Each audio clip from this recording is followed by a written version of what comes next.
स्थित बसवा की जावलिका बाड़ में जन्मी द्रौपदी मीना देश भर में लाख आर्टिस्ट के तौर पर मशहूर हो चुकी है। द्रौपदी मीना पुरानी चूड़ियों और घर पर तैयार लाख को गर्म करके कैनवास पर पेंटिंग बनाती है। द्रौपदी मीना ने समाज की रूढ़ियों को तोड़ते हुए अपने सपने को साकार करने के लिए बहुत ज्यादा संघर्ष किया।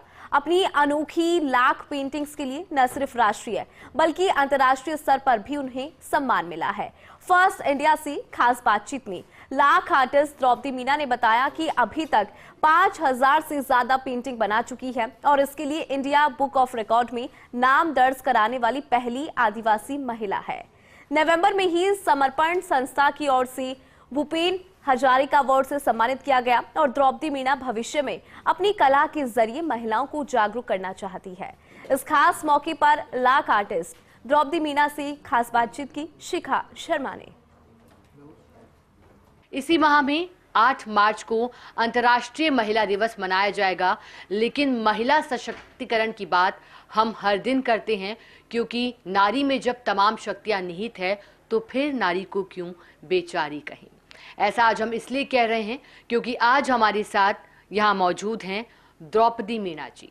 द्रौपदी मीना जी जो कि एक लाख आर्टिस्ट हैं, 2005 में बीएड कर ली थी, परिवार संभालने लगी थी। इनके 2 बच्चे हुए, बच्चे बड़े हुए, लेकिन फिर अपने हुनर को निखारा, अपने हुनर को तराशा और ऐसे में महिला सशक्तिकरण की एक पहचान बनी और आज समाज की हर महिला को प्रेरित करने का काम कर रही हैं अपने अनोखे हुनर से। चलिए बात करते हैं द्रौपदी मीना जी से। द्रौपदी जी, अपने सफर के बारे में शुरुआत से बताइएगा। कहा गया कि आपको 5000 पेंटिंग के लिए आपका नाम पहली आदिवासी महिला का बना जिन्होंने इंडिया बुक ऑफ रिकॉर्ड्स में नाम दर्ज करवाया। आपको भूपेन हजारिका अवार्ड भी मिला, राजस्थान अनसंग अवार्ड भी आपको मिला। और ऐसे कितने अवार्ड आपके नाम हैं? कैसे सफर की शुरुआत हुई, कहां से प्रेरणा मिली, दौड़ भाग भरी जिंदगी में घर गृहस्थी से कैसे समय निकाला और कैसे ऊंचाइयों को छुआ? मैं एक छोटे से गांव जावलिका बाड़ बसवा जो दौसा डिस्ट्रिक्ट में पड़ता है, मैं उस गांव में मेरा जन्म स्थान है। मेरे पापा श्री लक्ष्मण स्वरूप मीना जी, जो भी दिसंबर में पापा शांत हो गए हैं, बहुत ही नेक इंसान थे मेरे पापा। उनके सिद्धांत, उनके स्वाभिमान, उनकी सच्चाइयाँ हमारे साथ है आज भी। और मम्मी पापा बहुत धार्मिक थे और अच्छे संस्कार दिए उन्होंने। तो मेरा वहाँ से मैंने महारानी कॉलेज से बीए किया है और मेरे पास 11 से ड्राइंग पेंटिंग थी। फिर उसके बाद मैं बचपन से ही, मुझे क्या शौक़ था, पेंटिंग और ड्राइंग का, फोटोग्राफी का बचपन से ही शौक़ था। मम्मी के पास थी तब भी, जैसे मिट्टी की मूर्ति बनाना, दीवारों पे कुछ पेंटिंग बनाना, वो शुरू से ही हुनर था मेरे में। और 4 बहन भाई हैं हम। फिर मेरी 99 में मेरी शादी होगी। शादी के बाद फिर बच्चों के बाद फिर मैंने 99 में शादी के बाद मेरे 2006 में मैंने बीएड किया। बीएड के बाद फिर उसके बाद मेरा 2004 में मुझे इस कला का आइडिया आया था कि ये मेरा शुरू से बचपन था, कुछ वेस्ट चीज़ें कुछ होती है उनका क्यों नया एक क्रिएटिव करना। तो वहीं से मेरे को आइडिया है कि लाख की जो चूड़ियाँ होती है उनसे भी हम कुछ बना सकते हैं। तो 2004 में आया आइडिया, शौक के तौर से मैं करती रही। फिर 2016 से मैंने इस काम को पेंटिंग बना के रखती गई। फिर इसका लोगो रजिस्ट्रेशन करवाया। बच्चों ने भी मेरे से कहा कि मम्मी आप इस काम को करो, कुछ करो, आप एक क्रिएटिव है आप में। बेटे ने बोला मेरे से कि आप है ना इसमें कर सकते हो। तो 2016 से मैं ये कर रही थी। फिर 2016 के बाद मैंने इसका कॉपीराइट भी करवाया। इसका 2016 के बाद इसका कॉपीराइट करवाया, 50 लगभग बन गई थी। उसके बाद में आदि महोत्सव भी जुड़ी हुई हूँ। भारत सरकार भी हमारा काफ़ी आर्टिजनों का सपोर्ट करती है, वहाँ स्टॉल लगती है।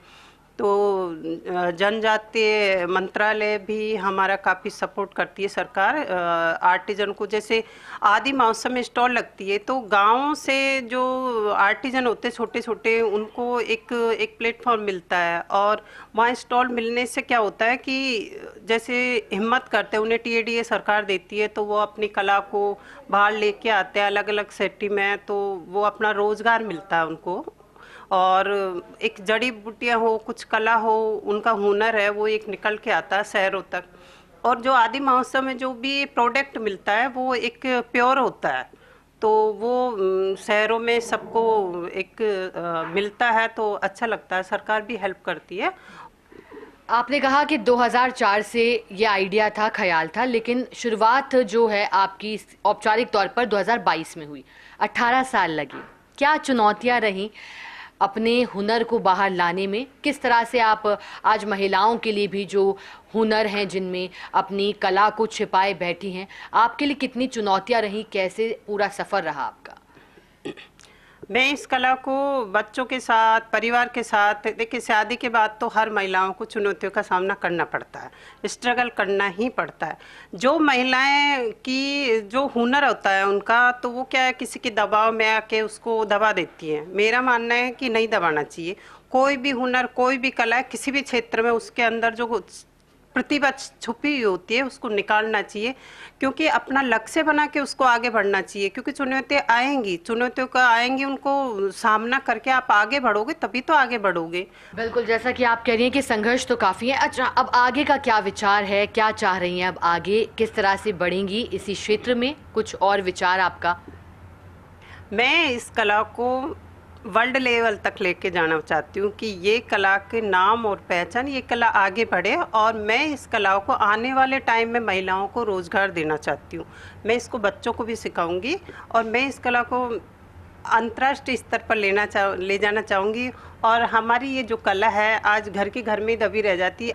तो मुस्कुराकर दर्द भुलाकर के रिश्तों में बंधी थी महिला की दुनिया सारी, पग पग की जिंदगियों को रोशन करती रही, लेकिन शक्ति थी उसमें संपूर्ण सारी। और जैसा कि द्रौपदी मीणा जी, जो कि लाख आर्टिस्ट है, उन्होंने बताया कि किस तरह से अपने हुनर को पहचाना और आत्मविश्वास के साथ उस पर आगे बढ़ी, समाज के और ऐसे लोगों की बातों की बिल्कुल परवाह नहीं करी जिन्होंने नीचे दिखाने का या नीचे लाने का प्रयास किया, लेकिन अपने लक्ष्य पर डटी रही और फिर सफलता के लिए आगे बढ़ती रही। कैमरामैन राकेश के साथ Shikha Sharma, First India News, Jaipur.